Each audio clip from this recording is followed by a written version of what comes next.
And joining me from Brunei is my colleague Munmun Bhattacharya. Munmun, what are the big takeaways from the joint statement issued towards the end of those delegation level talks between the two leaders? Yes, Ramesh, to my mind, the biggest takeaway is that both India and Brunei Darussalam are on the same page when it comes to the Indo-Pacific vision. Both say that all countries in the region should abide by UNCLOS, which is the international law on the seas, and both say that there is a need for stability in this region. Both say that there should be freedom of navigation and overflight in this region, that there should be maritime safety and security. Both say that it is important to follow the United Nations Charter as well as international law, that it is important to adhere to a rules-based international system. So the message going out loud and clear that various countries in Southeast Asia, where there are competing maritime claims by China, they are asserting the need for freedom of navigation and freedom of overflight. And Brunei Darussalam is also one of them. It's been so far a silent claimant to its economic zone or exclusive economic zone borders in the South China Sea.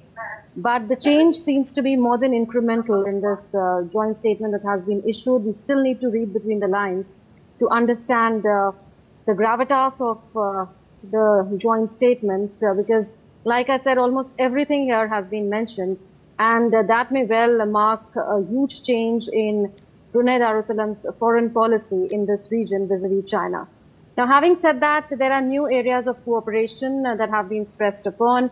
There is ICT, there is cybersecurity, there's renewable energy, and there is new and emerging technologies. Besides that, it's been decided to take forward cooperation in the agricultural space, in pharmaceuticals, and the health space. Now, as I've been saying over the past couple of days, that there was a likelihood of a memorandum of understanding in the space sector. And that is what has happened. Only one MOU was signed in exchange between the two sides, and that was to shift the telemetry tracking and command center or station that is there in Brunei Darussalam from one spot to another. So it's been shifted from Tunku to Telesai, and new transponders will be put there. So there will be a technology upgradation of sorts. Also within the space sector, it seems that both sides are exploring newer areas of cooperation besides remote sensing and training. They're also looking at satellite development. So far, Brunei Darussalam was helping India, and the joint statement thanks Brunei Darussalam for that, for allowing the establishment of the ISRO center here so that India could monitor the progress and movement of various space-related launches of launch vehicles and satellites. And in return, what India was doing was that it was helping the Brunei Darussalam by training their scientists as well as by other means. That, of course, is being taken forward by space research and training of space scientists. They were helping. Again, training has been mentioned, remote sensing has been mentioned, but satellite development is the new thing that has been mentioned. So clearly, it shows that in this landmark year for India-Brunei Darussalam ties, when both sides are celebrating 40 years of the diplomatic partnership, in 1984, Brunei Darussalam got independence from the British because it was a British commensurate since 1888, it was a British protectorate. And in 1984, it got independence, and 1984 was the year when both sides established diplomatic ties. This is also a particularly important year for India in the context of India's Act East policy. This is the 10th year since Prime Minister Narendra Modi announced the Act East policy. So we are marking a decade since that announcement as well, which is why various Southeast Asian countries were chosen by Prime Minister Narendra Modi for his visit this year, Brunei Darussalam, and then Singapore. We've also seen high-level visits to other countries.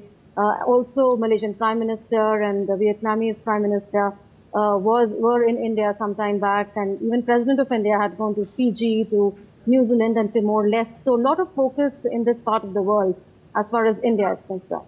And before we let you go, Munmun, a quick word from you on the India-Brunei ties as they exist in terms of the Indian diaspora, the people-to-people ties. Give us a flavors, if you will, of the kind of welcome he received there, and what did the Indian diaspora have to say at the first ever visit to Brunei, a bilateral one by an Indian Prime Minister in nearly 4 decades. Before I come to that, my sources have told me about the conversation that had taken place between Prime Minister Narendra Modi and the Sultan of Brunei Darussalam, Sultan Haji, and the contribution that has been made by the Indian diaspora to the society and economy here was specifically mentioned by both the sides, because the Prime Minister did thank the Sultan for the welfare approach that he's had towards the Indian community, for the caring approach, that those were the words used, that the Sultan of Brunei Darussalam had towards the Indian nationals, have always had towards the Indian nationals, particularly during the COVID-19 pandemic years. And the Sultan did speak about the immense contributions that the Indian professionals, particularly doctors, teachers, engineers, and IT professionals have made to the economy and society of Brunei Darussalam, which means that there is recognition of a small Indian community here by the highest quarters of India as well as Brunei.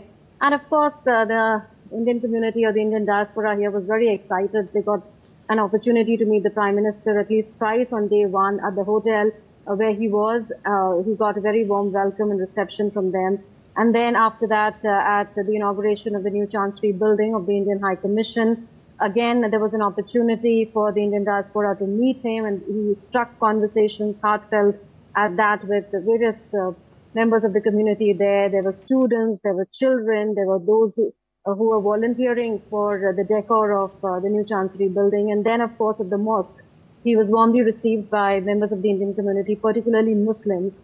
And so it's been very sort of a visit to remember, I would say, that, a visit to cherish for the Indian diaspora. Many of them had not met the Prime Minister, had not seen the Prime Minister at all. They were looking forward to this.